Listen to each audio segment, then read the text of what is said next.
મોરબી શહેરનો લાતી પ્લોટ એટલે કે નગરપાલિકા માટે ટક્કરશા।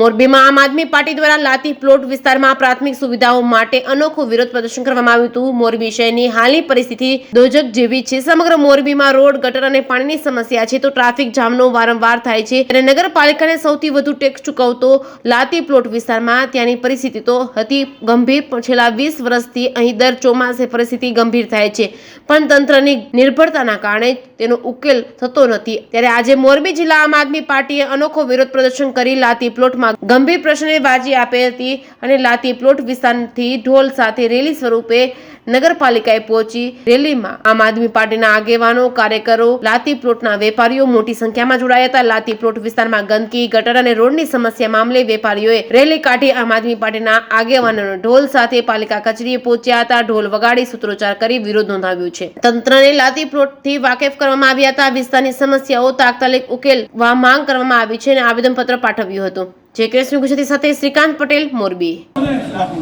મહાદેવભાઈ પટેલ, આમ આદમી પાર્ટી જિલ્લા પ્રેસિડેન્ટ।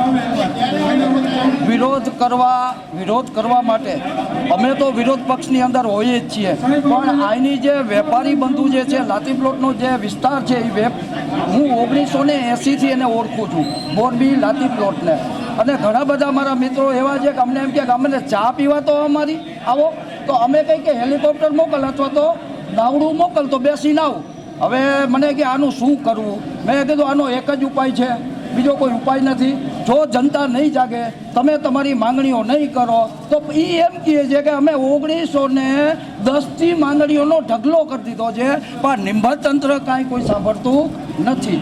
તો આના માટે અમને એને મજબૂર અમને કર્યા છે કે તમે એક પાર્ટીના નાતે અમારી સાથે જોડાઓ અને તમે અમારા પ્રશ્નને વેગ આપો અને અમારો કાંઈક સુવિધા સગવડતા મળે।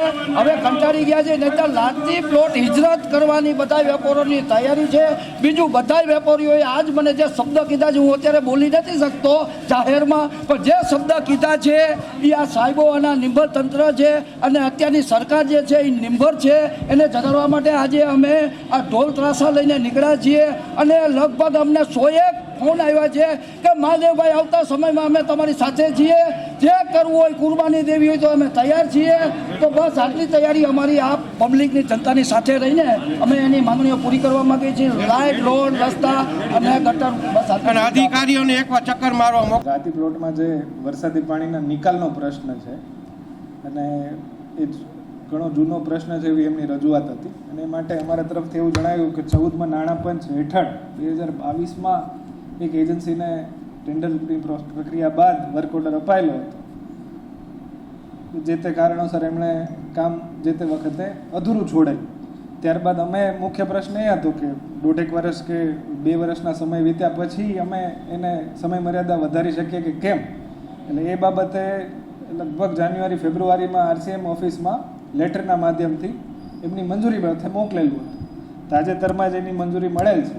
ત્યારબાદ અમે એજન્સીનો સંપર્ક કરેલો છે કે તમે જૂના ભાવે અને એ કામ કરવા તૈયાર છો કે કેમ। એમની સંમતિ મળેથી એ કામની તુરંત જ શરૂઆત કરવામાં આવશે અને જો એ એજન્સી તૈયાર નહીં હોય તો ફરીથી આપણે ટેન્ડરની પ્રક્રિયા કરીશું।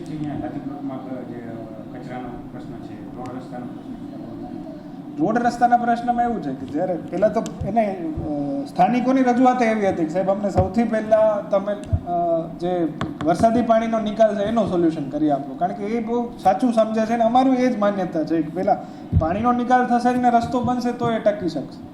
એટલે વરસાદી પાણીના નિકાલનું સૌથી પહેલાં સોલ્યુશન થાય અને એ ડ્રેન પાછી વચ્ચે આવશે, રોડની વચ્ચોવચ્ચ। એટલે અમે રસ્તા બનાવી દઈએ ને પછી તોડીને ડ્રેન નાખવો એ કંઈ મતલબ નથી। પહેલાં વરસાદી પાણીની જે નિકાલની પાઇપલાઇન છે એ નખાઈ જાય, ત્યારબાદ આગળ રસ્તાના કામો શરૂ થાય। એ બાબતની એમની ફરિયાદો હતી એટલે અત્યારે જ સ્ટાફને ત્યાં મોકલ્યા છે અને જે એ પણ સૂચના આપી છે કે ભાઈ આજ પૂરતું ના થાય, જે પણ સફાઈ થાય છે એ કાયમી રીતે રેગ્યુલર જે પણ એમના રૂટીન મુજબ થતું રહેવું જોઈએ। બીજું એમની અગત્યની રજૂઆત એવી હતી કે જે પાણી ભરાયું છે તે ડીડીનો પણ છંટકાવ કરવામાં આવે, તે માટે પણ ત્યાં સૂચના આપી છે કે મેલેથિયોન પાવડરનું તાત્કાલિક ત્યાં છાંટી શકે।